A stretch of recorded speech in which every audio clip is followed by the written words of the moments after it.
श्री छत्रपती सागर कारखान्याची पंचवार्षिक निवडणूक लागलेली आहे। येत्या 18 मे रोजी या कारखान्याचं मतदान पार पडणार आहे, तर निकाल लगेचच दुसऱ्या दिवशी म्हणजेच 19 मे रोजी लागणार आहे। उपमुख्यमंत्री अजित पवार यांच्या नेतृत्वाखाली असलेल्या जय भवानी माता पॅनलचा जोरदार प्रचार सध्या सुरू आहे। या जय भवानी माता पॅनलला सभासदांचा आता उत्स्फूर्त प्रतिसाद मिळत असल्याने ही निवडणूक एकतर्फी होईल। तसेच हा कारखाना सुस्थितीत आणल्याशिवाय मी शेवटचा श्वास घेणार नाही, असे प्रतिपादन पृथ्वीराज जाचक यांनी प्रचारादरम्यान केले। पाहूया। उसाचा भाव काढतात कसं एकदाही त्यांनी सांगा, आम्ही अख्खं पॅनल मागे घेतो। नुसतं नाव मागायचे, वडिलांचे नाव मतं मागतात, आम्ही ना आमच्या वडिलांना नाव किती मतं मागितलं। माझ्या वडील कारखान्यात संस्था आम्ही ते नाही मत मागितलं। आम्ही सांगतो आम्ही काय काम केलं, ती मात्र आमची कामाची शिदोरी तरी आमचा विश्वास ठेवून मतदान करत।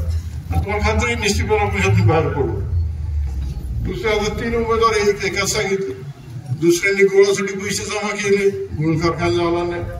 तिसरी शिक्षण संस्था चालवली, बाबाजी कशी चालली शिक्षण संस्था, असे 3 जण त्यात कोणा विश्वास ठेवू नका। सध्या सिंगल मतं आले, ह्यांच्या मग ज्यांनी फॉर्म भरले त्यांच्यासाठी मतही मागत नाही, ते स्वतःचे मतं मागतायत, खोटं सांगतायत, त्यांच्या कुठे विश्वास ठेवू नका। बाबांना तुम्हाला वाईट देतो, शब्द देतो।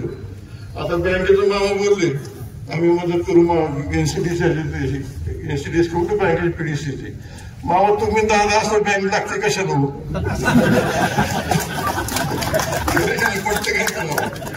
सगळे ठीक होणार आहे। एक उत्तम कारखाना चालू आहे। हा छत्रपती परत पहिल्या नावावर आणल्याशिवाय, हा छत्रपती परत पहिल्यासारखा झाल्याशिवाय बंधून तो शब्द देतो। वय 68 वर्ष आता छत्रपती जागा आणल्याशिवाय मी शेवटचा श्वास घेणार। Suraj Devkate, star Maharashtra news, Baramati.